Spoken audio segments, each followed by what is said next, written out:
When Candace Morgan joined Pinterest, one of the fastest-growing Silicon Valley-based companies, as its first head of inclusion and diversity, she knew that the young company had a workforce makeup similar to many of its peers. The company was 49% white and 43% Asian. Hispanic or Latinx employees were just 2% of the staff, and only 1% were Black.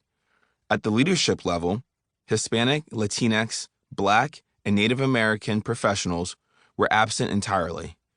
Candace, who had come from a decade-long tenure at nonprofit Catalyst, clearly had a steep hill to climb. But she also had something that many change makers can only dream of: allies at the founder level. Pinterest founders Evan Sharp and Ben Silbermann have been among Silicon Valley's most vocal advocates of diversity since 2015. The company has been at the forefront of the movement to share diversity data and publicly address plans to tackle their hiring woes. And with Candace joining in January of 2016, they doubled down on their efforts to right the ship. They started by setting hiring goals and publicizing them. At the end of the year, they were candid about their performance against those goals. In the course of a year, they more than doubled the number of employees from underrepresented minorities and increased the number of engineers from those minority communities to 9% of the overall engineering staff, a dramatic increase from a dismal starting point of just 1%.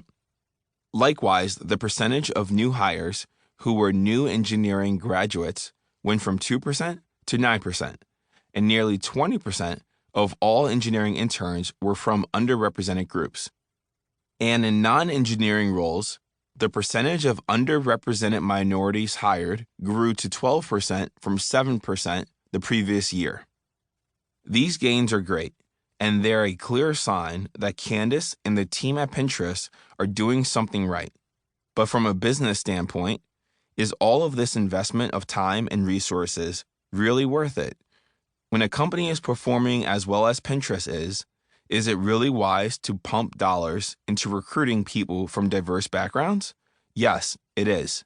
You see, building a diverse workforce is an investment that delivers tangible benefits, but many companies are still failing to grasp this. Miscommunications and misconceptions: how we got here. Skepticism about the validity of diversity hiring programs is nothing new. It has existed for as long as the programs themselves, and they have been around longer than you may realize. Still, today, there are murmurings in the halls of some of the most progressive companies that the time and resources dedicated to diversity hiring initiatives are wasted. It's a feel-good thing, some say. We just had a Black president for 8 years, say others. Isn't that a clear sign that diversity isn't a problem anymore? I've heard more permutations of these statements than I can recall. But the one I've heard most often is, shouldn't we just focus on hiring the best person for the job? Who cares what ethnicity they are?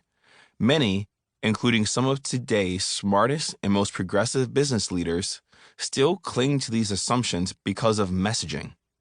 To understand how messaging plays the lead role in the entrenched misunderstanding of American diversity initiatives, we've got to go back to the start of those initiatives. For our purposes, that's the year 1921.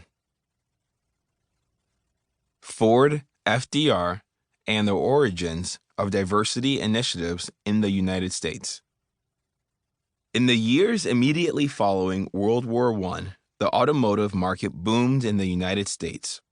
To meet the growing demand for new cars, in 1917, the Ford Motor Company began construction on a massive new factory in Dearborn, Michigan. But the economy soon slowed, and by 1921, Ford was faced with the prospect of sizable layoffs at its new facility. After hearing the news, leaders of the Black community approached Henry Ford, the company's founder, and asked him to not dismiss a disproportionate number of Black workers. After all, Ford employed thousands of skilled Black workers, and a massive layoff would be a disaster for Detroit's Black community. Ford agreed and did as they asked, and then he did something unprecedented.